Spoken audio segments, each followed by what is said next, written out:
The single biggest complaint we get routinely is, I wish I knew about you sooner.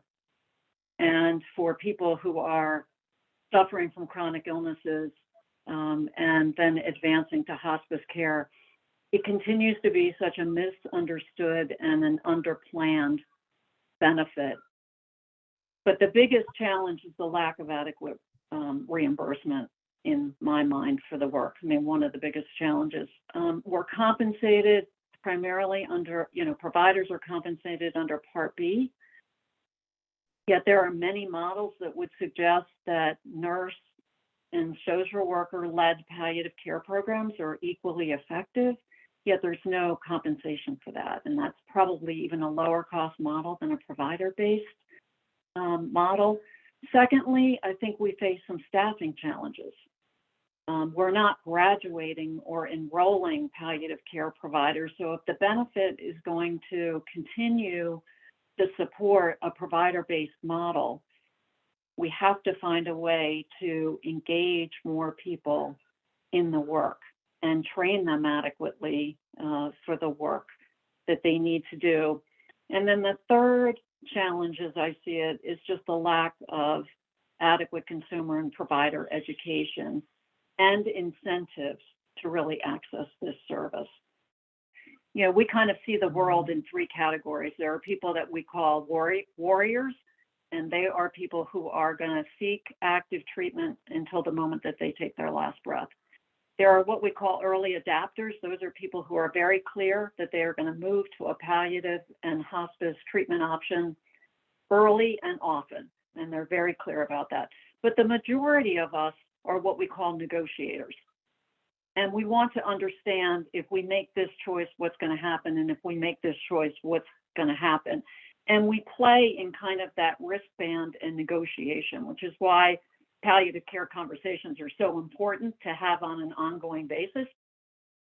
Just to give you a little bit of an overview of what the Innovation Center does, is we do really test value-based payment models. And that's really our statute authority comes to. We want to improve quality of care at a lower cost.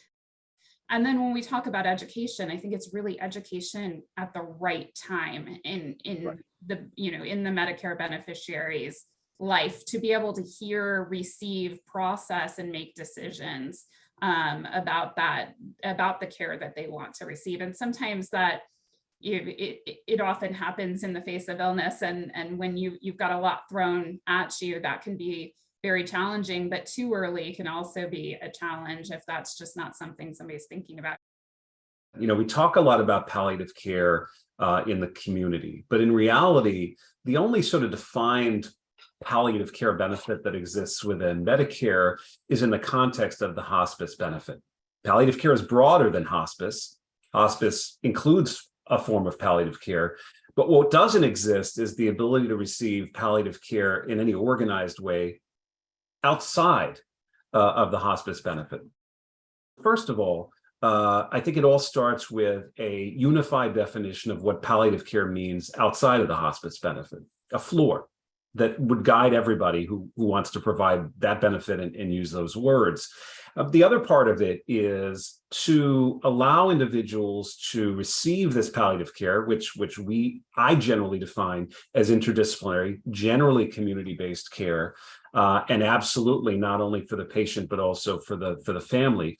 The important piece here is that be allowed to be provided alongside any so-called curative care that exists within all of the rest of Medicare. Let's start with actually providing a comprehensive bundle of services and reimbursement for those services. And let's then educate folks, because right now you have palliative medicine, which occurs mostly in institutional settings. You have palliative care, which is sort of muddled out in the community. And then you have palliative care within hospice. And I think we've got a lot of very confused folks out there. And I don't know that all the education in the world is going to unconfuse them unless we have some systems change. Oversight of hospice, absolutely, it's crucial.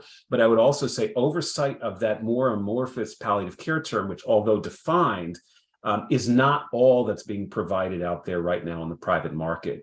And there is a gap between the CMS definition and what's actually provided. I would also say this is not only a federal issue, it's also a state issue.